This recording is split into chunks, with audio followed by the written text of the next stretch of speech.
Hey everybody, this is Daniel Garza and welcome to another episode of Put It Together. I'd like to start as usual thanking my producer, Mr. Kevin Moyers, for all his help and support. Thank you, sir. I'd like to invite y'all to check us out at abnormalentertainment.com where you can find all the shows on the network. This morning, I'm very excited because I am visiting Mr. Andrew Leventhal, and I'm going to turn the camera around so you guys can check him out. Hey, good morning, sir. How are you doing? I'm doing very well. Thank you so much for having me and for schlepping all the way to my office here in Pasadena. Thank you for making time. I know we kind of rescheduled a couple of times because either you got busy or I got busy, but such is the life of an attorney. It's what it is. I'm always trying to fight for people, trying to win, and trying to stand up to these bullies all day, which permeate the government in all facets, local, state, and federal, especially nowadays, right? Oh my God. Yeah. I'm trying to figure out, and we talked about it a little bit, trying to figure out how I found you, but I think we narrowed it down to one particular case that you were working on that was all over the TV here, especially here in LA. Can we mention that or? It's on, you look me up, I'm sure you can see it, you know what I mean? But I think I'd rather stay away from talking about that case. Yeah. And then I found you on Instagram because you're very much Instagrammer. I'm always trying to hustle, promote, and,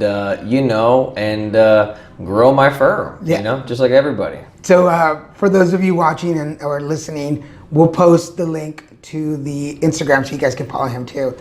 You put great stuff. Plus, I'll be on his Instagram now. I feel special. I'll be in your Instagram. Well, I appreciate it. I mean, come on, the feeling's mutual, So, attorney Andrew Leventhal, tell us how you put it together. Well, I mean, God, it's like, it's a journey. Every life, everything is a journey in this world. And, I think that, we're all born a certain way. I really do. I think that we all have the building blocks or some type of basic structure to what our personality and what our heart is going to be like in this world. And then the environment, among other variables, I believe, is what sort of shapes, right, that bare bones sort of skeletal nature of what we're born with in terms of our personality and our heart, right? And I've always been a very passionate guy. I'm a Jewish guy, and if you know how aggressive Jewish lawyers are, I mean, we got a stereotype for a reason, among other things. Right? And so it's in my blood really to fight hard, and I attribute that to, the history and a lot of the things that my culture has been through, but also, it's just who I am, because not every Jewish person is this way, but you'll find that we are pretty intense people, right? We're pretty in your face, right? And so I just give a shit, I give a shit about people. I care, and I recognize this, real early on. I mean, I used to get suspended and stuff like that for standing up to bullies when I was in junior high and high school. That were trying to, mess with some of my friends. I grew up in San Diego, I was a hardcore skateboarder, etc., and it was very cliquey growing up. I was part of the skateboarder crew, and there was jocks, right? And the jocks would always want to, try to, bully us a little bit. And then you had the wannabe gangbangers, they'd want to bully us a little bit, right? And so, it was kind of a thing where I just kind of had this natural, gotta stand up for this person who can't really stand up for themselves, right? Just for whatever reason, right? And so, and I didn't really understand what that's all about, really, but, I knew that I was just more attracted to the humanities. I was attracted to people, right? And so that means that's like the opposite of science and math. It's not that I didn't try hard and things like that. I just felt more connected to verbalizing and expressing things, right? To writing, to advocacy, to learning about people and history. And so that's sort of what I pursued, when I went to school in college, I went to UC Santa Barbara,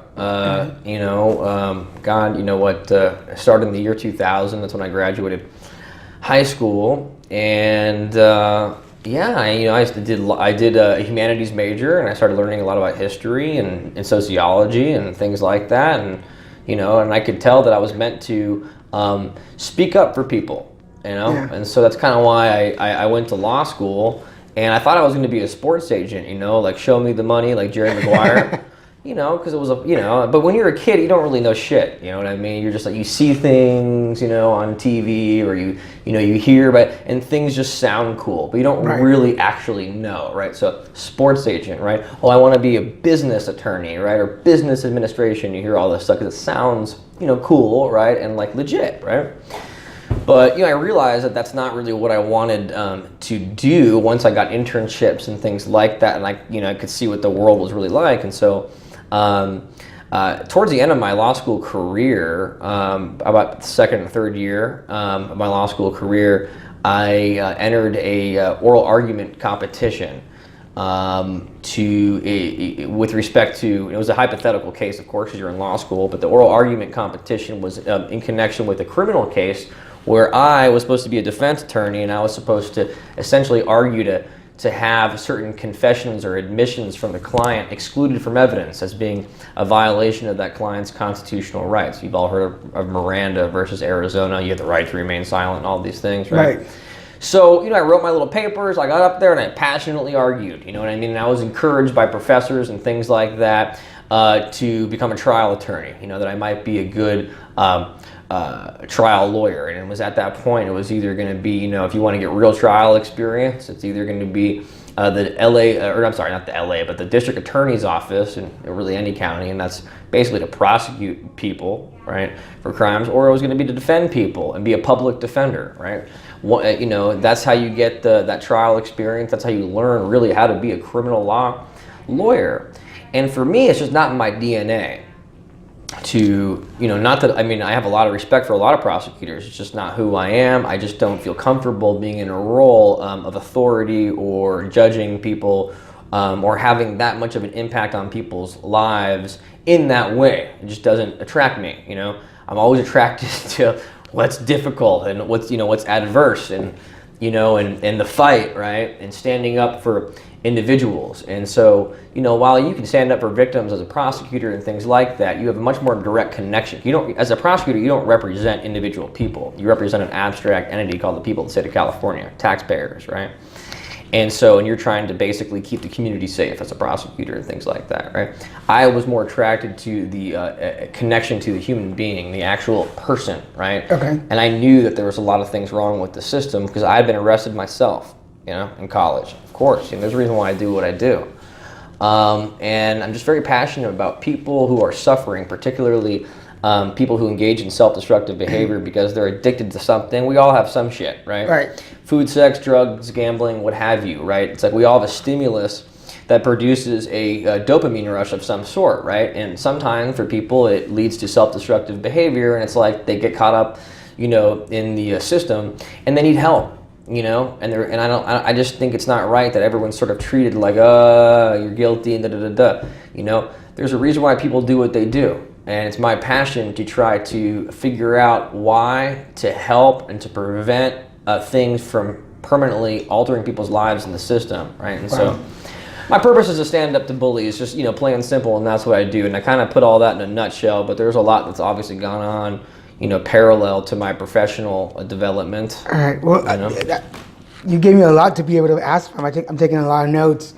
So going back, you say you remember from being in school and defending people and already standing up to the bullies. Yeah. Was that something that, was that a trait that you already had when you were younger? Were you the why and why not kid to the mom?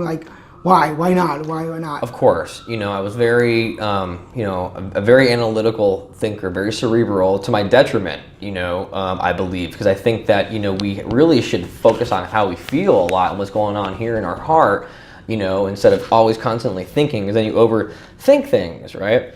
But I would always question authority. I never liked authority. It just always rubbed me the wrong way, because, it's like, why? What makes you, right, have the ability to have power over all these things? And I could kind of see at a very young and early age that these people in positions of authority or power, right, weren't just incredibly qualified in all facets to be there, right? And then you start to think about, well, why are things the way they are, right? Do you recall arguments with your parents and what they would say to you when you got into that position? Yeah, I mean, I was very defensive, you know, when I was a lot less mature than I am now, where I would waste a lot of energy and time, you know, defending just nothingness, right? Right. Just, you know how, you know what type of personality that is, right? Yeah. Always defending, always trying to make the point, always trying to, be right? But, less I think with my parents, I was just, my brother and myself, like,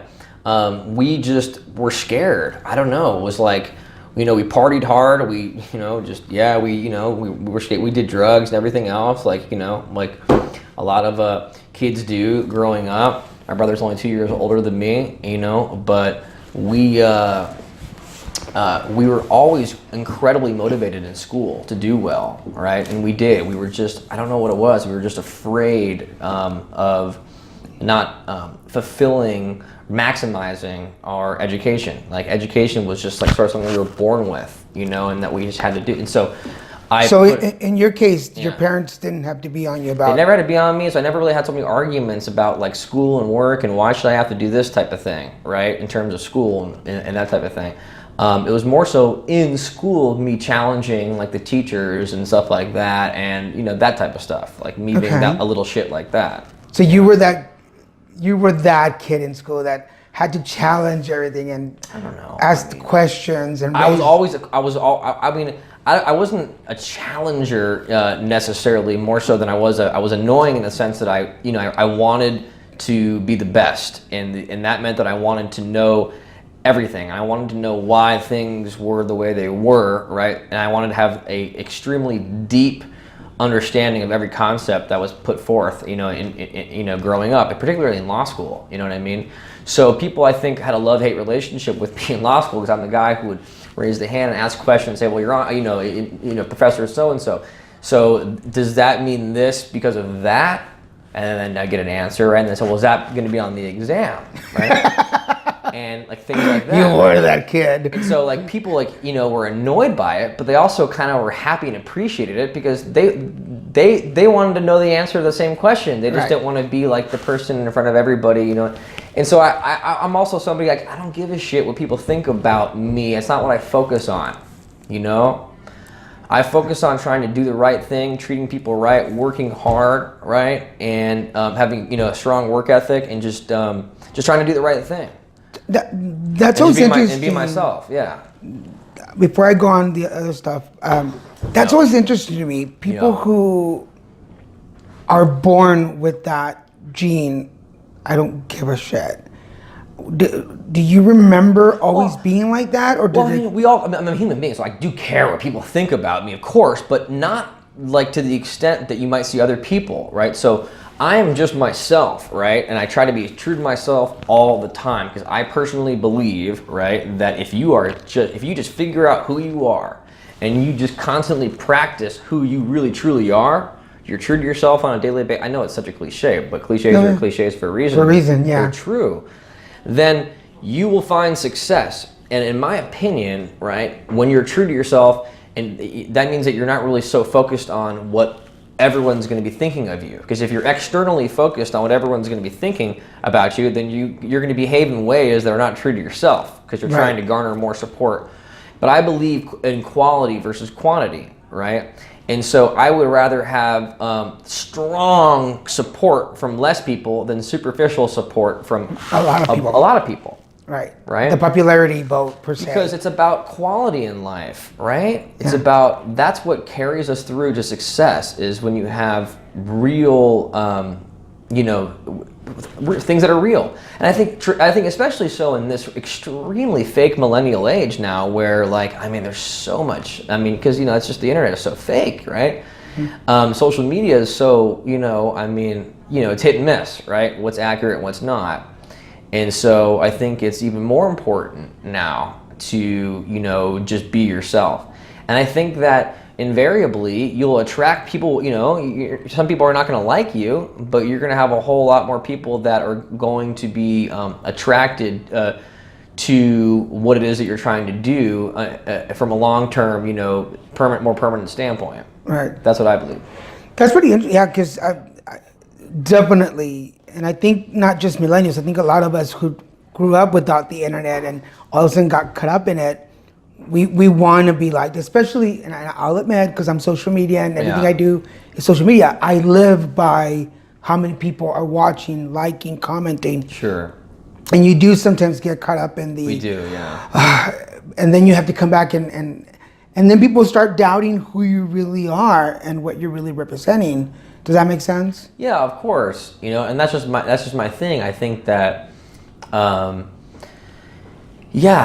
truly believe in that, and you know, and I really pay attention to people and in this world, and it's like I think that, you know, it takes a lot of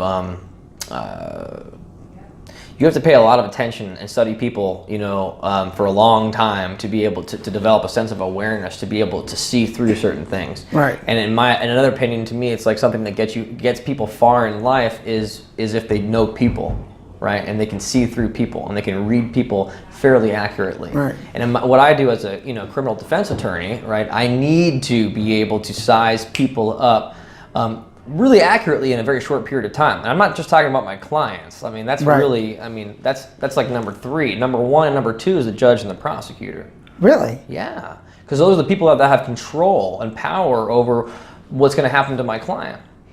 And so if I can figure out what motivates them, I win. Got it. All right, so you have this sense of, is it a sense of protecting the world? Is it a Superman complex kind of when you were in school, when you were in law school? You know, I don't think anybody is really inherently that altruistic. You know, I don't think anybody truly just does everything with zero, you know, level of selfishness. And I don't think being selfish is necessarily a bad thing. It just depends on the context. I think that, you know, people connotate selfishness with, you know, I digress a lot, you know, with a negative, you know, sentiment. But really, it's like, to me, it's just like everything in life is a balance. As long as you have a proper balance with everything in every dimension of life, it's healthy, right? And so obviously what I do, right, and this is, you know, what I do is I give my heart, my soul, and everything, you know, to other people to try to change their lives for the better, right? And of course, right, like, you know, I do it just, there's no conditions, you know? But of course, other than of course me getting paid, right? Right. And that's of course you can say, oh, the selfish part, but I'm not really, it's not so much about the money for me, because if it was, I'd be defending insurance companies or doing other things, right? It's more about feeling that level of fulfillment, right? And knowing that, you know, that people really do care about you and appreciate you, right? That's the selfish part for me, and that's what really drives me and motivates me. And so if I can really, you know, change someone's life for the better, right, and they let me know, right, how much of an impact I had, right, that is what I'm looking for, mostly in return. And believe it or not, that's actually, it doesn't happen that often, right? It happens often that I help people significantly, but it's not often that those people actually take the time to sit there and reflect as to how important, right, that moment was for them in their life, and to actually express some gratitude to me, right? Because I've always argued, not always, but I've argued with people since I started doing volunteer work and doing my energy work and doing healing work, and people are like, oh my God, you know, you made them feel so nice for helping them. And I've told people, I'm like, I don't do it for them. I do it because it makes me feel good to help out or volunteer or donate my time. Like, I do nice things because it makes me feel good. Otherwise, I wouldn't do it. Does that make sense? Of course. I mean, you know, of course, that's what, I mean, I don't think that that's a bad thing, you know, that you do it because it makes you feel good, right? But it doesn't make you feel good for like a negative reason. No. It's not, that's positive selfishness, if you ask me. I was like, okay. So then you get into the whole debate. It was like, what is true altruism, you know? You know, some people argue, well, it's like the notion of wanting to help people without like expecting anything in return, including that positive feeling that you get from helping people, like you just articulated a minute ago, right? I disagree with that. I think that's a little much, you know? I think that human beings are all self-interested people, particularly now in this day and age. You see how it is. Everybody's, you know, scratching and clawing, especially in a place like LA. You know, it's like a rat race. Everyone's scratching and clawing and competing and trying to fight for themselves and their family, right? To the nth degree here, right? And so, you know, which is okay. It's fine. I mean, that's the world we live in, you know, and Right. we're all just trying to make it. It's not an easy life, particularly in the United States, you know, particularly in a place like California, right? Oh. Where there's so many rules. So yeah, I think that's a good thing, and I oftentimes will help people because it'll make me feel good too. I mean, that's really why I do what I do. It's Now- because it makes me feel good. Talking a little bit more about, Yeah. well, I'm before going to that, Yo. in school, you're about to finish your, I guess, graduate school. What is your thoughts? What are your feelings? Like, okay, I'm gonna go out and defend people, and like, here I go. My thoughts really were fuck. Like, am I going to be able to? I mean, my thoughts were like, fuck. Am I going to be able to pay? Like, what am I going to do? I mean, I got a couple Ferraris worth of student loan debt from college and law school. Am I going to be able to get a job even though I'm qualified? Right. Number one, and number two, is it going to be enough money for me to actually be able to like exist? I came out in 2007. Okay, 2008, 2007 was when I graduated law school. Took the bar exam, etc. in July of 2007. Thankfully, I passed it on the first time. But that's not really, you know, the problem. The problem is back then it was like the economy was so bad and it was so hard to get a job, and I was just scared shitless, you know, about being able to make it financially, right? Right. And at the same time, of course, being able to, you know, be a good attorney and learn how to do it, right? I mean, it's a daunting endeavor. I mean, Right. You don't learn how to be a lawyer in law school. Okay. You allegedly are taught to think like a lawyer in law school, but I don't really buy that. I believe that either you think like a lawyer or not before law school. Like, either that's just part of your DNA or it's not, right? Right. And so. So you, I guess, to kind of put it in perspective to people listening, Yeah. or somebody young who's like, Yeah. I want to be an attorney. Do you feel that fight? Do you feel that energy the moment you walk into school the first day? You're like, I'm home. Oh, well, home, shit. I mean, I don't feel like an unbelievable amount of anxiety in my home, right? So no, it did not feel like home. I mean, I felt just triple anxiety. I mean, it's just like, but you have to understand, I'm a very like conscientious, like neurotic guy where like I want to, I don't procrastinate. Like, I want to make sure it's done. I want to, anything I commit to in life, right? I give it my all, right? I'm an all or nothing guy or person, right? And so when I went there, the way I did law school was like, I incarcerated myself, metaphorically, of course, Right. you know? I, studied 12, 13 hours a day, every day. That's what I did, Went to school. There was, it was terrible nutrition, lean cuisines and, barely any exercise, you know what I mean? And it wasn't like a good experience, like, for your mind, body, and your soul, right? But this is my purpose. Like, I knew, like, this is going to be my future, right?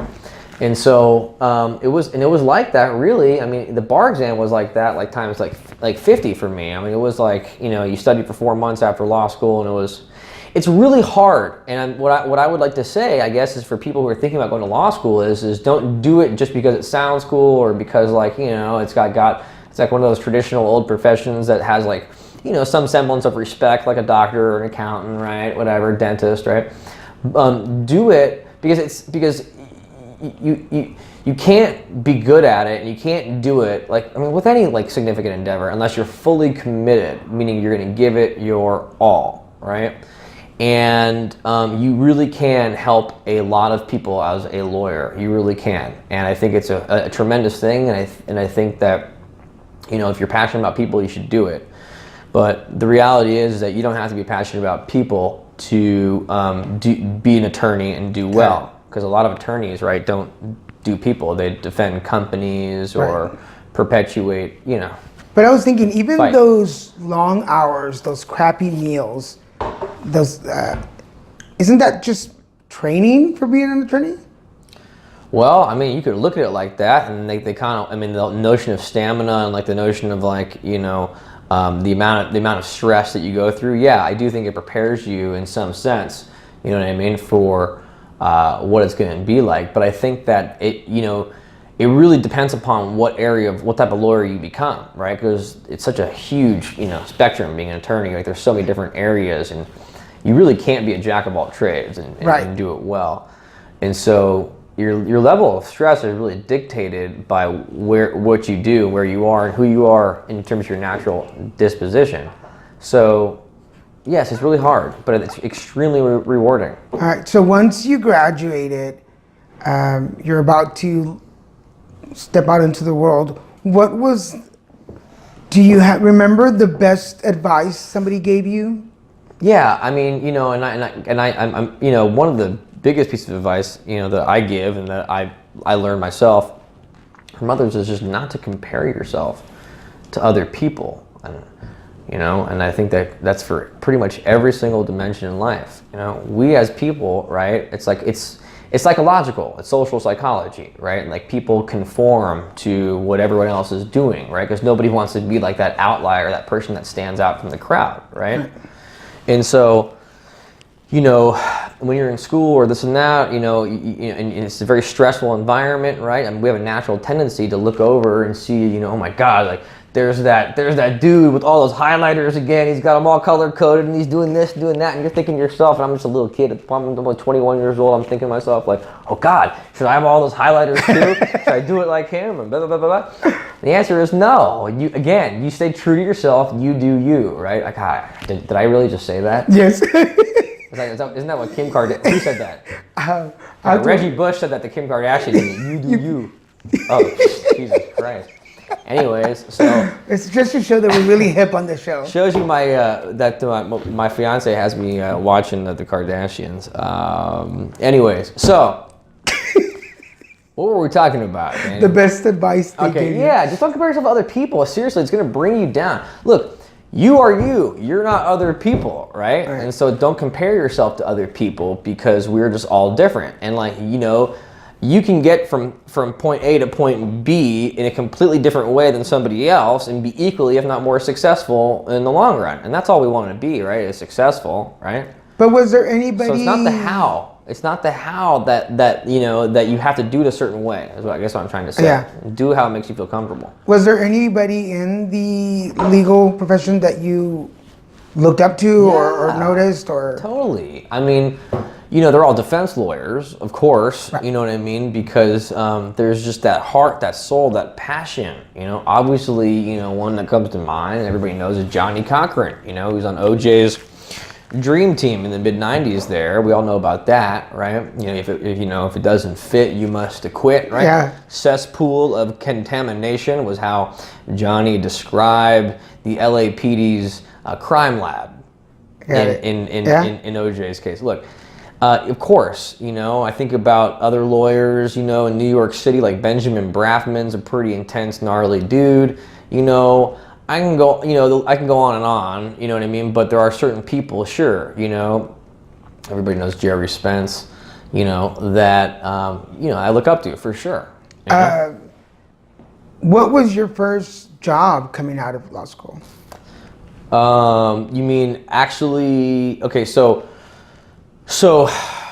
when I got out of law school and I passed the bar, I didn't get a job right away because, again, it was so difficult. So I was living at home, with my mom, literally, and I was doing odd jobs as an independent contractor, right?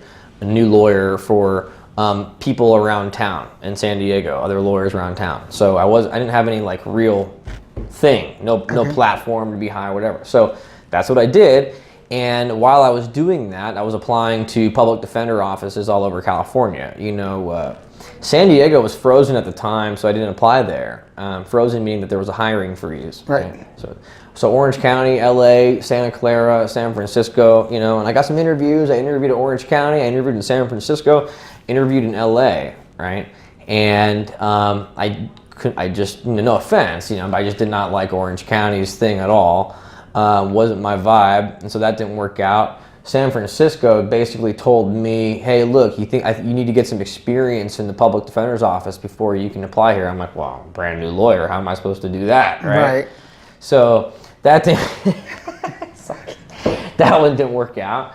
And so everything happens for a reason, right? And so I got offered, I got hired by the LA Public Defender's Office, which in my opinion, objectively, I'm not being biased, I think has the best, arguably the best training program for defense attorneys in the entire nation. You're talking about 1,000 lawyers, you know, in the LA Public Defender's Office. Great attorneys, very passionate people, and I'm so unbelievably grateful for that experience. So I was a public defender in Los Angeles for 7 years. Wow. Yeah. And how, I'm sure it was intense, but can you pinpoint the best lesson you learned there? God, it's so many. I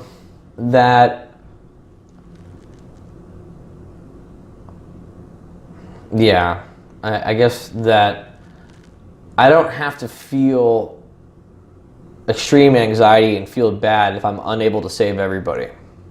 Well, how do you... Because it's impossible when you're a public defender to save everybody. There's just too many. I mean, you're representing 98%, maybe a little less, but maybe 95% of the system, right? Can't afford to hire their own attorney of their own choosing, right? Right. And so that's when the public defender steps in and represents people. How do you handle those losses? Well, I don't really look at them as like a loss. You know, it's like, how do you even define a loss? How do you define a win, right? Because not everything is, you know, it's like, okay, not everything goes to trial, with the jury trial like you see on TV and, you know, and like a verdict and all those things. And so how do you classify a win if you negotiate a disposition, you know, a plea bargain before trial, right? Well, it depends upon many factors, you know.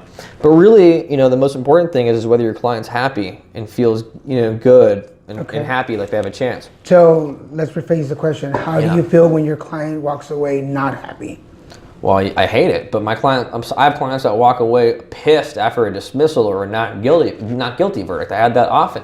When you're a public defender, like, one of the hardest parts is just like the fact that you just day in and day out in the trenches, you're battling with the same prosecutor every day, and if they're not of a particular mindset, it can be extremely toxic. Same with the judge. Most judges are going to side with the prosecution. Okay, it's just a bias that exists in the system. You know, Most judges are not defense oriented. I'm not saying that's a bad thing. I'm just saying it's just a fact. Okay, and so it can be really toxic day in and day out as a public defender, and it's super hard.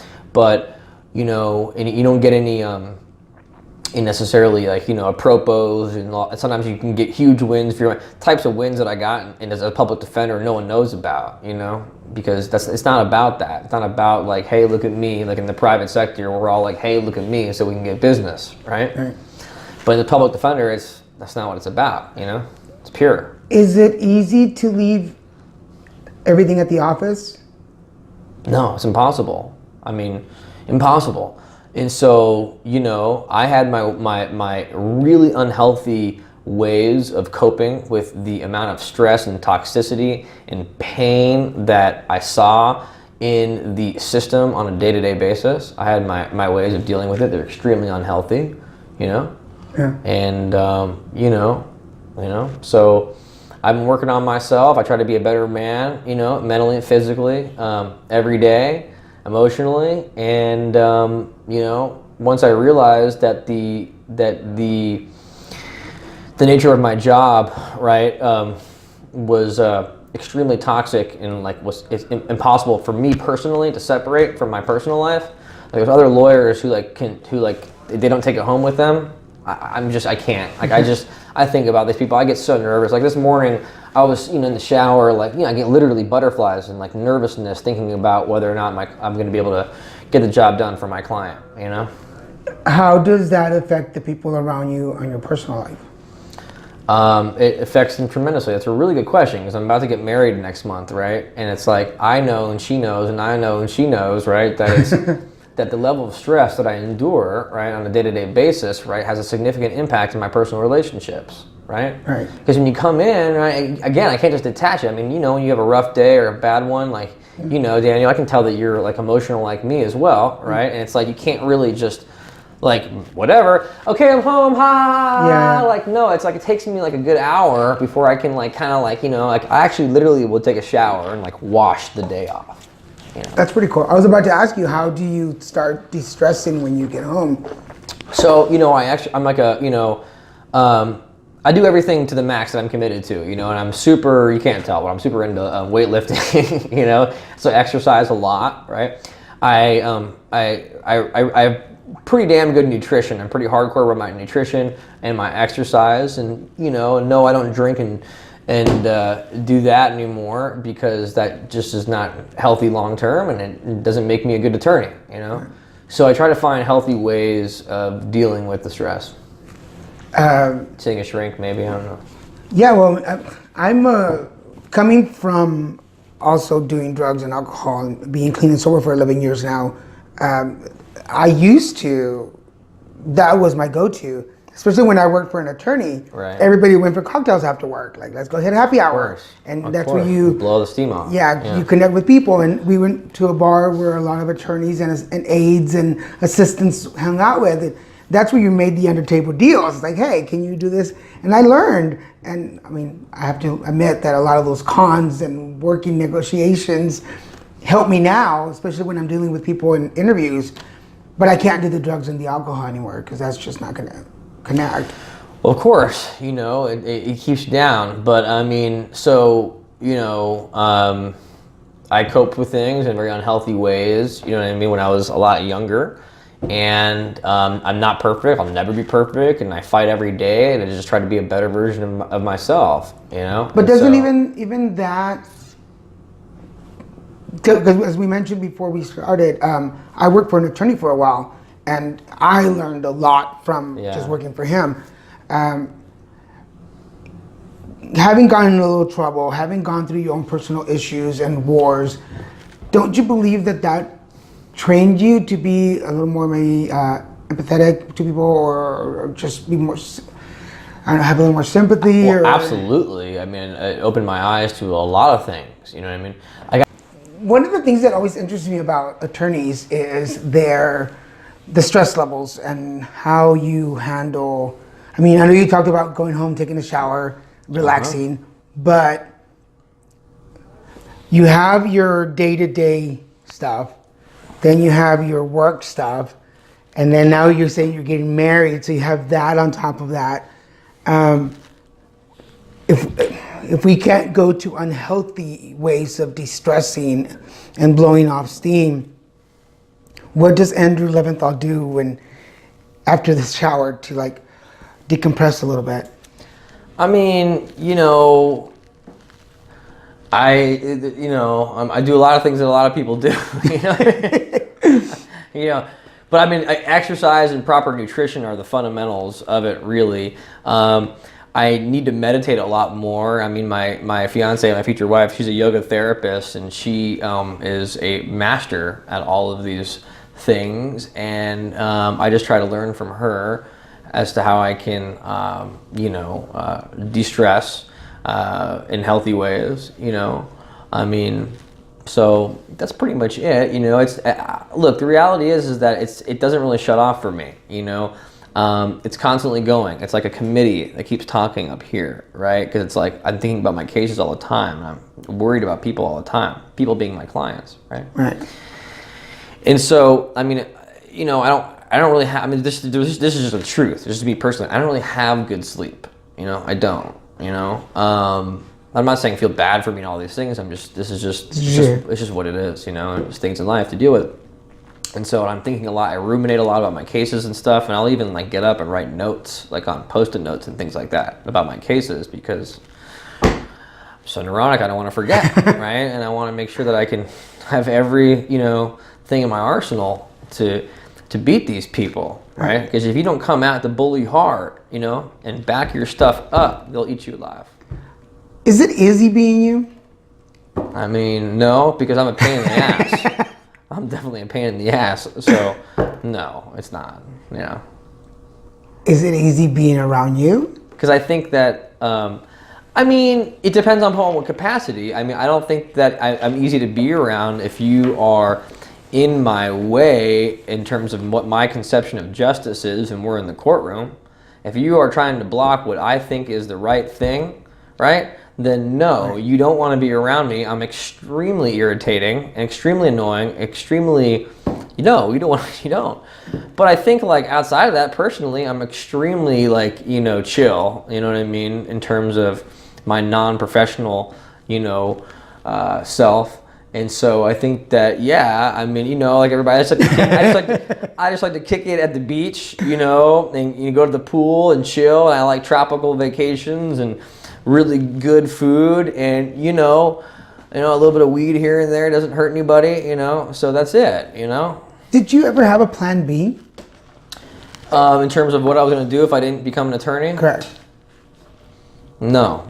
I didn't actually, and I don't think that that's a smart thing. We should always have plan Bs, but I just didn't at that time, What made, because there has to be a sense of assuredness, like you have to be very, this is what I'm going to do, and period. Where did that come from?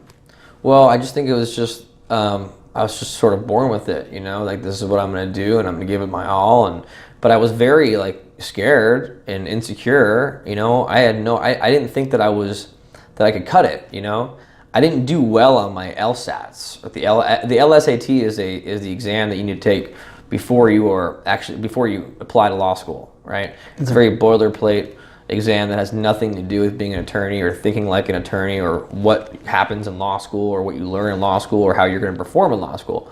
But that test and those numbers are used, really, it's like 90% of your application. So people who score really high on that, right, will get into like Harvard and those types of things, etc. And so I didn't score that high on that. I had great grades, I had a great GPA, and I was a very hardworking guy, right? But I really did not think that I was that smart or intelligent, right? I thought that I was more deficient compared to, I was comparing myself, right, to others and things like that, right? And so that got the higher scores, and I didn't think that I would be as smart or as good of an attorney, right? I learned that that's such bullshit, and the reality is that, it takes a long time, but I looking back now, I saw myself as much less than what I really am. Really? And I realize that, especially more and more now as I get older, because I get more, I get wiser, right, more aware, right, about the world and myself in it, right? And so I think that, another thing to inspire people to know is that the way, whatever insecurities you're feeling, like, it's totally natural, we all do, right? But just know that, like, how you feel and like that level of insecurity is probably just completely exaggerated or embellished in your own personal framework, and that people really don't see you that way, right? Or you are objectively really not deficient, right? And so I surprised myself after my first year of law school because, I did really well. So well that I earned an academic scholarship, right? And I got on Law Review, which is like a prestigious publication where you write articles and legal scholarly articles about the law and things like that. And so I was, that's sort of like after the first year, and I was like, wow, maybe I can do this stuff. And maybe I am like meant to do this, and you get more confidence about your abilities, Is there anything you would have done differently through your school time or the first years out of law school? Yeah, I mean, I think that if I could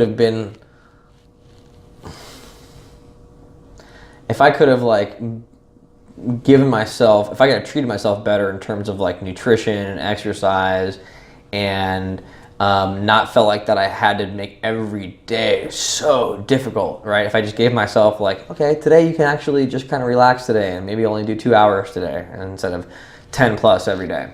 Wow. That's what I think would have been nice. Still, I still think that's training for where you are now. Yeah, I think so. There's a point in our show, and this is it, where we throw some words of wisdom out to the people watching. What words of wisdom will you throw out? I mean, the words of wisdom, man. I mean, it's just like, it's like nothing is the way that it actually appears on the internet. That's the first thing, okay? Like everywhere for everybody. So along with that, do not compare yourself to other people. Don't look at these numbers of followers and what people are doing and how they're portraying themselves as like the benchmark, right? And so when you're starting to feel insecure or like not so good because of what you're seeing on social media or because of what's happening maybe in your job and what's happening with other people's in your other people in your job, like boom, stop yourself. That's not the way. Just be yourself. So just be true to yourself, right? Kick ass, be true to yourself, work really hard, and stand up to bullies, and you have to do what you believe is the right thing to do. Do what you believe is the right thing to do, whether it's unpopular or not. And that's it. Working with so many people and defending people. Yeah. Is there a general trait that we all have as human? Yeah, I mean, the general trait that everyone has as humans is to look out for themselves first, So if that means like, okay, somebody, or let's say if that means like a prosecutor, for example, might think, okay, I agree with Leventhal that maybe that the right thing to do is what he's asking. But if I do it, I might get in trouble with my boss who might have a different opinion as to how to deal with this case.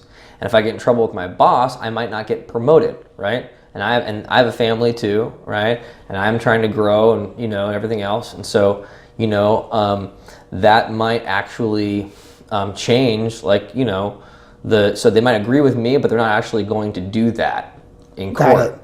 And so it's just this level of we're all just trying to, I guess. Nothing is free in this life, and everybody wants something for themselves. Yeah. Period. Nobody just truly just gives it and just doesn't expect anything. This is going to be a little series of questions that just popped in my head. Yeah. Do you sometimes have a different personal opinion versus your professional opinion? In terms of like defending somebody. Oh no, I mean I don't really. Again, if I had a problem and if I was focused on whether someone was innocent or guilty or whether they did this or that and blah blah blah blah blah, if I was focused on that, then I wouldn't be a good defense attorney. Okay. If that's what you're focused on, then you shouldn't be doing what I do. So no, I don't have a different professional and personal opinion about what I'm dealing with on a day-to-day basis. I am who I am. I'm true to myself. I'm just more of a dick and more aggressive as an attorney than I am just as a person. Yeah. Do you believe in second chances? Of course, I believe in third and fourth chances and stuff, particularly with people who are suffering, and have a food addiction, alcohol, substance abuse, gambling, what have you, right? Because, compassion is like, there's not enough compassion in this world, right? And if we just cared more about people, then we wouldn't have so many damn problems, right? If you just gave people a chance, you just gave them education, gave them some health care, maybe, right? Maybe things would change, right? Mm. So, I just think that that this country is not focused on people. It's focused on money and power, and it always will be. And that is why we are in the situation that we're in. So not everything is just black and white. No, nothing's black and white, but I just think that it's just, and this is like why I care about what I do so much, because I care about people, right? It's just that simple. Just care about people, because people drive this world, not computers. We, people, created computers. Right. Do you think kids nowadays have it tougher than your generation or my generation? No, not at all. Well, actually, let me take that back. In some ways, yes, and in some ways, no.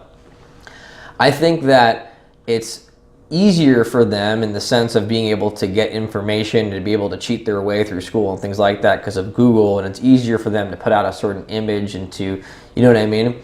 And it's easier to make money and to get notoriety and exposure, and it's easier to be a narcissist and get away with it and all these things, right? And it's easier to, okay, whatever, right? It's easier to do a lot of things, but it's also more difficult for, I think, newer millennials in many senses, because like your self-worth is in many ways dictated by your social media presence, right? And that's super, super unhealthy and toxic, and it's just fake, right? It's like, to like, and so I think it's so different, so hard for so many kids, right?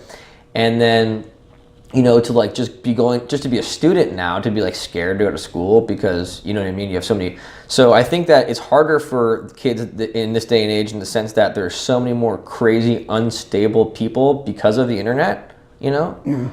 And and so, and I also think it's really difficult for them too, is if they kind of like grew up like with every process going through a computer, right? Then their interpersonal skills and their emotional intelligence has been like stymied by no fault of their own, right? And it's they're super awkward, sometimes when you're trying to Yeah, and I asked that too because you talk about your anxiety and your stress, and I think that kids nowadays just live in this huge like fishbowl that everybody was watching them, and which I really don't think they are, but I think they think that. Because I work with kids too. Because me as an adult, I believe so. So yeah, it's really sad. I mean, it's not fair. You know what I mean? That like there's so much like. I guess the best way to say it is this: I think it's a lot more difficult for kids in the sense they have a whole lot less privacy. Overall, and these are some of my last questions. For all of us now, it's a lot more difficult for everybody. Everything's a trade-off, Social media, all these connections, and you can make more money maybe than you could in the '90s or whatever it was. Yeah. But with that, right, comes all like the trade-off of it's a free for all. Yeah, because I wouldn't have met you had I not been for the internet. Exactly. So in my line of job, I love the internet. Right. But then I have to be very careful about what I post. Right. Because if you saw something nasty, you wouldn't want me in your office. So that's the thing, is self-censorship, right? It's like you might want to say something, right? But you're going to not post it because you are thinking about what other people are going to think. Yes. I'm not a very PC person. And I'm in that same realm now, especially on these like professional websites and things like that. And I'm with other networks on Facebook with lawyers and things like that. I want to just be able to say like, hey, fuck this guy, right? But I can't. Right. Yeah. If I could talk about some guests that I have. But actually, you know what? A lot of people are disgusting too and actually do that to the nth degree. Like they're so terrible to people, right? Yeah. Like little, the computer bully, Yeah. You see it a lot of like, bullying. And one of my last questions. Yeah. Overall, as a defender, are people generally good? Are people good? Well, my clients are generally good, yes. Good question. Because I honestly you know what I mean by that, right? Yes. Mm-hmm. I honestly believe that people... Can't say the same for... People deep down inside, even though on the outside it might seem like you're being selfish or total ass, sometimes we do things because we believe it's the best thing for us, somehow. Well, we're all doing shit every day, but just that, it's like, are you going to get caught, number one? Are you going to put yourself in a position where it's more easy to be exposed, right? If you're homeless and you're on the street, hey, you're out there, they're gonna fuck with you. You know what I mean? So it's just all, it's a lot easier to fuck with the homeless person on the street who's, with the glass, right? With the crack, just trying to feel good. But then the white woman in the rich area, in Brentwood, who's popping, 10 Vicodins a day, it's the same thing as heroin. It's just, it's an opiate, right? Like, right. No one ever knows. No one's ever going to mess with her, and she's not out on the street, so she's probably not going to pick up a case, right? Got it. And so it's like, I don't represent criminals. I represent people, right, who are suffering or who have made some isolated mistake, and they need somebody to explain who they truly are as a human being in the court and to protect their life going forward so that it's not altered in a permanent way. Yeah. Well, we're down to the last couple of minutes. Any last words for people watching you? And also, can you give them the information where they can find you? Of course. I mean, I guess the last word, I just thank you so much, Danny, for having me. You're a tremendous person. You really are. Like, your energy and your light is just so positive and so genuine, right? And sort of what I was alluding to earlier, it's just that notion of authenticity is so rare now in this day and age, and so that's just a wonderful thing that you have. Thank you. So for me, I mean, you can find me easily. You just Andrew Leventhal, you type it into the Google, and boom, it comes up, right?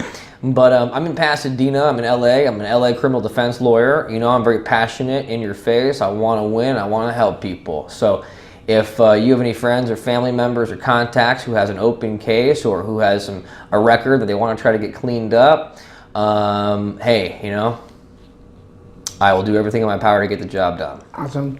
Thank you so much for your time. I really appreciate. No, thank you. I know we worked around our schedules, and I'm glad I finally got a chance to go Thank meet you, you. Danny. I'm for those of you watching and listening. Again, I found you, and then I was like, who is this dude? Researched you, loved the passion that you put out there on your videos. I was like, this is the guy definitely has a put it together story, and I'm so glad we got to meet. So Thanks, Danny. All right, guys. Well, that was my interview with attorney Andrew Leventhal here in his office in Pasadena. I hope you enjoyed this as much as I did. Please check us at abnormalentertainment.com where you can get all the information on the shows. Follow me on Facebook. You can check out Put It Together Podcast, and you get all the information on it. Stay tuned. We have a song for Put It Together coming up. The Kamala brothers are helping me put that together, so it'll air soon. For now, this is Daniel Garza saying, hey, put it together.